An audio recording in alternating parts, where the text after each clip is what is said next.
Friends, welcome to the 20th lecture in module 1. In this lecture, we are going to discuss about the stiffness method of analysis applied to 3-dimensional structures. In the previous set of lectures, we have explained how to use computer methods of structural analysis for analyzing planar, orthogonal and non-orthogonal members with beam elements, then planar truss members using computer program. We have solved couple of examples, explained the computer codes in detail and also solved them by hand and compared the answers what you get from the computer program. We will extend the same algorithm, same logic, same sign conventions to the 3-dimensional structure to make this analysis very simple and very comparatively easy. So, let us brush what we had in the beam element of a planar orthogonal structural system 2-dimensional. Let us borrow the basics from there and extend slightly for 3-dimensional structures. Okay?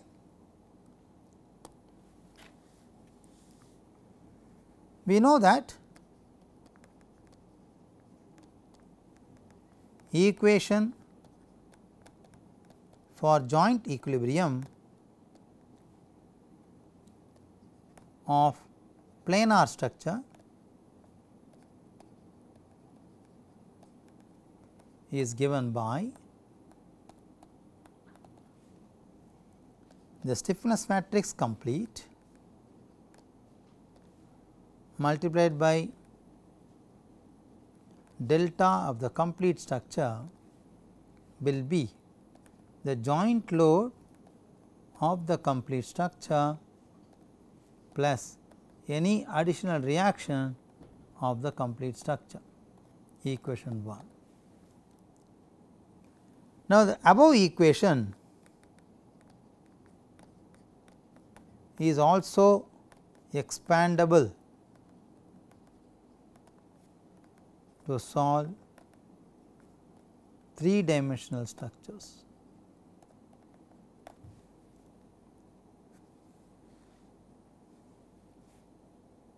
Similarly, the matrix equation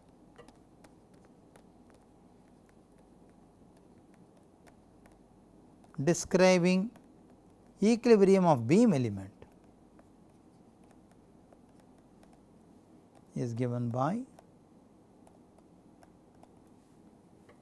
M I is actually K I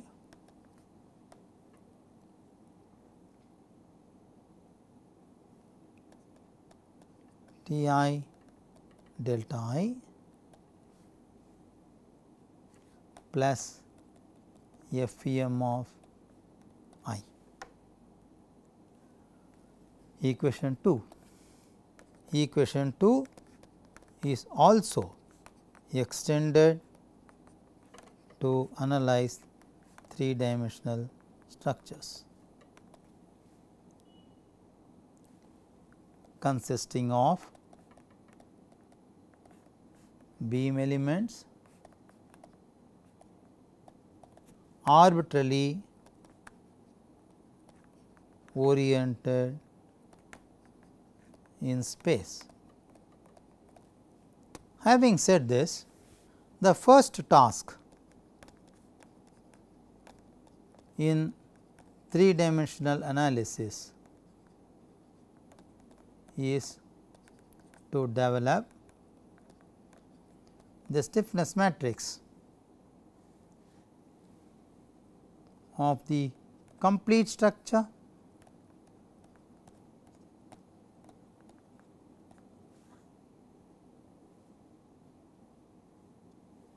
which can be simply done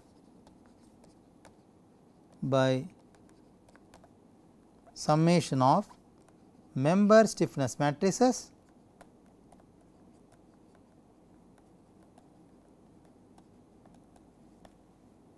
of individual elements.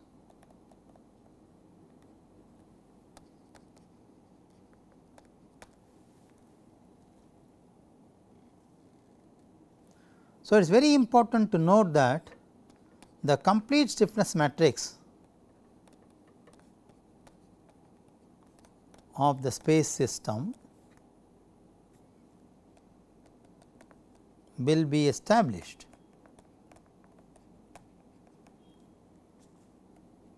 in the reference access system. Okay.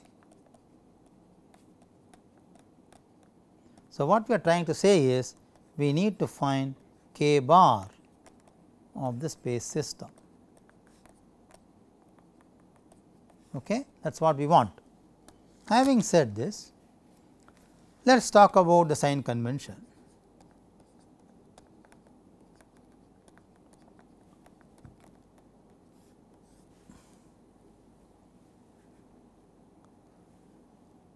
Let us say I have 3 axes.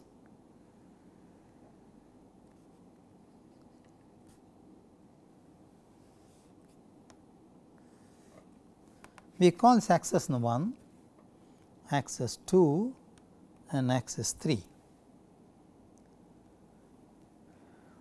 Let us mark the vector representing translation forces like this, along x, along y and along z with a single arrow. Let us say this is vector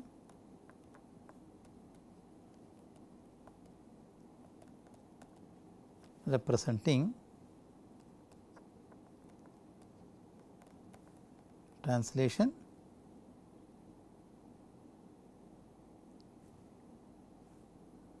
or force. Then let us put the thumb towards this direction of the right hand. So, point thumb of the right hand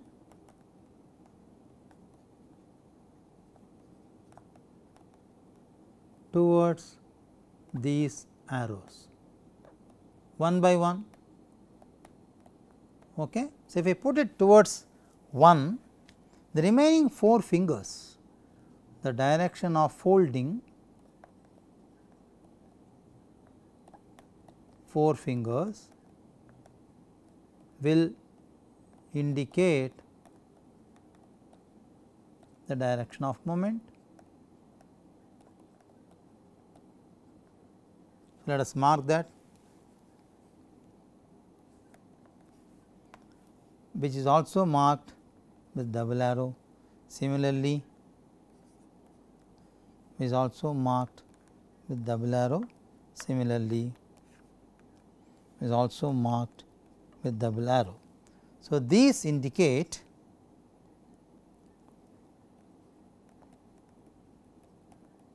the direction of rotation or moment, okay, and these indicate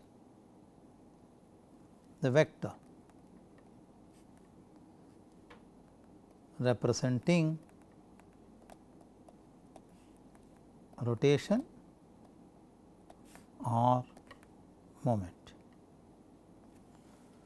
So, all these are considered to be positive.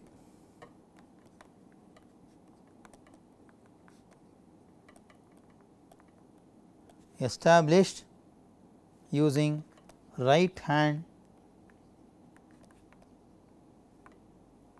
system of orthogonal coordinate axis. Okay. Now, let us consider a beam element.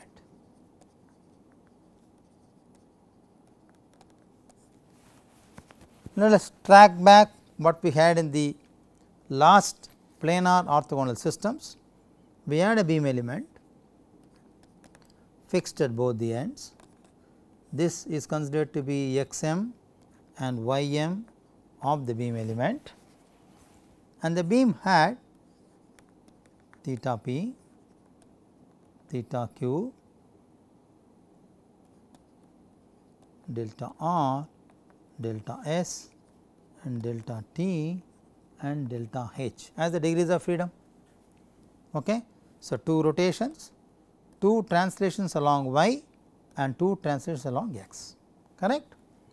Let us extend this algorithm for a 3 dimensional member arbitrarily oriented in space. So, let us mark the member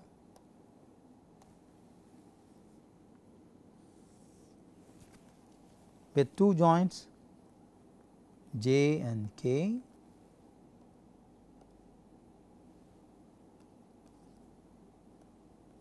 of the ith member. Okay. The 3 axes local are going to be x axis, normal to that is y axis and zm. So, this is local axis system which is orthogonal to each other. Comparatively, let us have the global axis system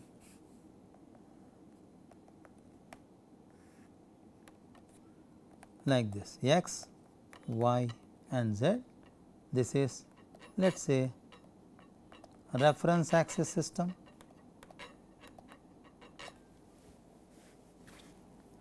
Now, let us mark the degrees of freedom which we had similar to that of what you had in this. Okay.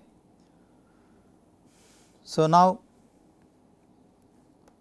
let us mark theta p and theta q.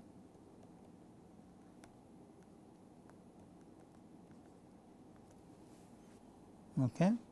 Then similarly, along y it was delta r, is it not, delta r and delta s, and along this is going to be delta t and delta h, which is similar to what we had in the 2 dimensional stress states, is it not. In addition, let us also mark displacements along y and rotations etcetera. So, let us mark the additional degrees now. So, this is going to be displacement along z, I call this as v, and correspondingly along this I call as w. Rotation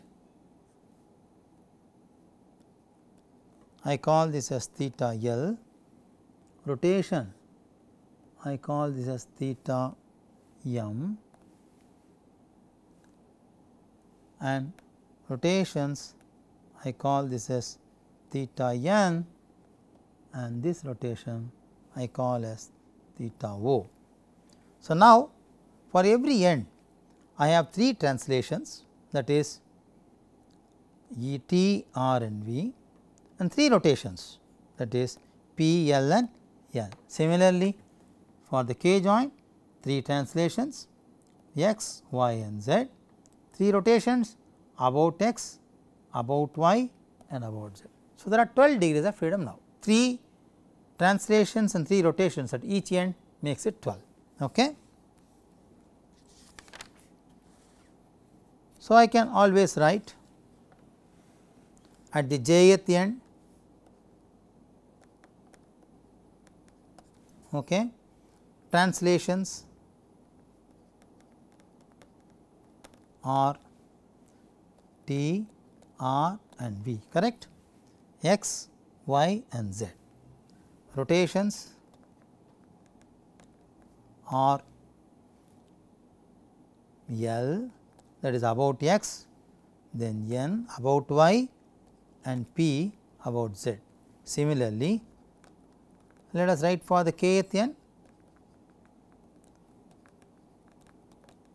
translations are along x h, along y s, along z w, and rotations are about x m, about y O and about Z Q. Okay. So, there are 12 degrees of freedom. So, my stiffness matrix member, stiffness matrix will be of size 12 by 12. We would like to derive them now. So, now let us take unit displacement along T, okay, unit displacement along T,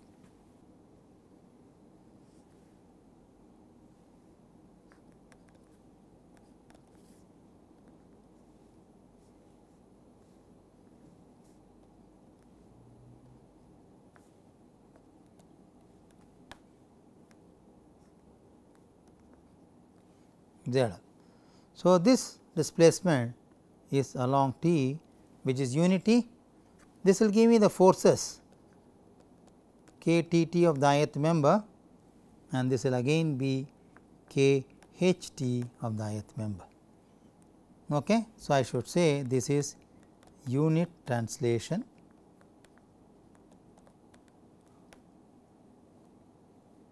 in x m direction at jth n. Then I should get unit translation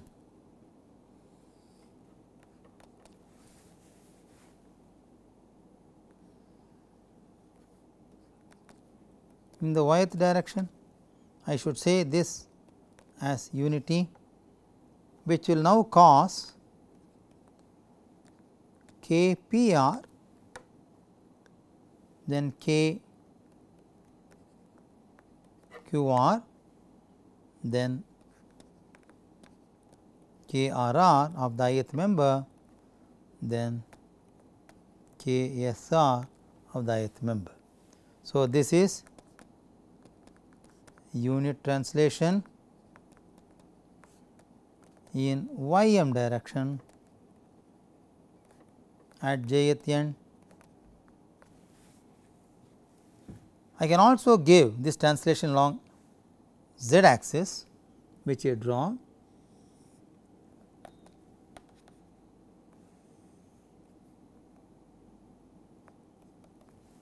Okay. So, we give this as delta V as unity. So, this will create K R R,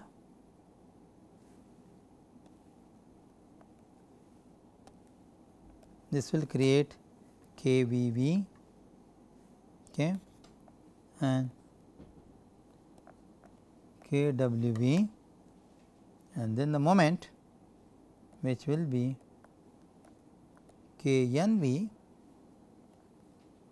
and K O V. Let us identify the planes where we are marking them. So, this is happening in x y plane, okay. This is happening in x y plane, this happening in x z plane. Okay.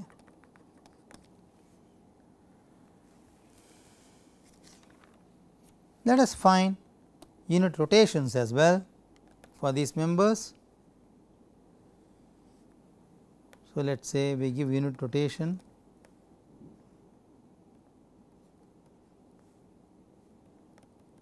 as 1. So, we get the moments as k L L and k M L. So, this is going to give me a unit rotation about x axis, then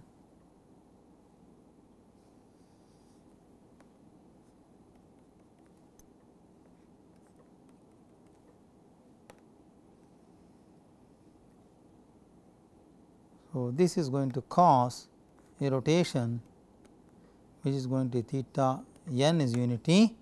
This will give me k V n, K W n, K N n and K O n. So, this is going to be unit rotation about y axis. Let us have one more figure.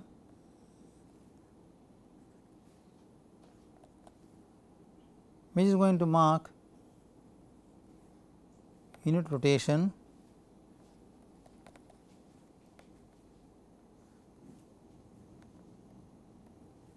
as KPP, KQP, which will be resisted by KRP and KSP, and this value is going to be unity. So, this is unit rotation about ZM axis. So, we have got unit displacements along x y z, unit rotations about x y z. So, we have 6 on the jth end. Similarly, one can draw the 6 for the kth end as well, which I am not doing it here.